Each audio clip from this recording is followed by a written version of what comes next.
નમસ્કાર મિત્રો, વિડીયોમાં તમારું સ્વાગત છે। જી હા મિત્રો, અત્યારે હાલ સુરતમાં રોગચાળો વકર્યો છે। શહેરમાં રોગચાળો ફાટી નીકળતા ઝાડા ઉલટી તથા 2 લોકોના મોત થયાની ઘટના સામે આવી છે। શહેરમાં વધતા રોગચાળાએ 2 લોકોનો ભોગ લીધો છે, જેમાં એક બાળક અને અન્ય એક યુવતીનું મોત થયું છે।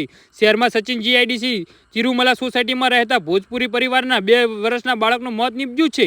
જી હા મિત્રો, અત્યારે હાલ મોટા અને દુઃખદ સમાચાર સામે આવી રહ્યા છે। તો મિત્રો, સમાચારમાં વધુ વિગતવાર વાત કરીએ તો બાળકને અચાનક ઝાડા ઉલટી થતા પરિવારે તેને સારવાર માટે દવાખાને લઈ ગયા હતા, પરંતુ તબીબોએ સારવાર મળ્યા બાદ જ બાળકની તબિયત વધુ લથડી હતી ને ઘર પર જ તેનું મોત નીપજ્યું હતું। બાળકના મોતનું કારણ જાણવા પોસ્ટમોર્ટમ માટે મૃતદેહ મોકલી આપવામાં આવ્યો હતો। શહેરમાં ફેલાયેલા રોગચાળાનો શિકાર એક મહિલા પણ બની છે। જી હા મિત્રો, 28 વર્ષીય યુવતીને પણ ઝાડા ઉલટી થયા બાદ તબિયત વધુ લથડતા મોત નીપજ્યું છે। કલાવતી નામની મહિલાને ગત રોજ અચાનક પેટમાં દુખાવો ઉપડ્યો હતો અને ત્યારબાદ ઝાડા ઉલટી થતા અર્ધબેભાન થઈ ગયા હતા। મહિલાને 108ની મદદથી હોસ્પિટલ લઈ જવામાં આવી હતી, પરંતુ સારવાર દરમિયાન જ મોત નીપજ્યું હતું। જી હા મિત્રો, અત્યારે હાલ મોટા સમાચાર સામે આવી રહ્યા છે। રાજ્યમાં ગરમીમાં વધારો થઈ રહ્યો છે, તો બીજી બાજુ કેટલાક સ્થાન પર હવામાન પલટાની વરસાદી માહોલના એધાણ પણ જોવા મળી રહ્યા છે। વારંવાર બદલાતા હવામાનના કારણે લોકોના સ્વાસ્થ્ય પર અસર જોવા મળી રહી છે। રાજ્યમાં છેલ્લા કેટલાક દિવસોમાં પ્રાણીજન્ય રોગચાળાનો વધારો થયો છે। જી હા મિત્રો, તો આના વિશે તમારું શું કહેવું છે તો નીચે કોમેન્ટ બોક્સમાં જરૂરથી જણાવજો। વિડીયો પૂરો જોવા બદલ ખૂબ ખૂબ આભાર।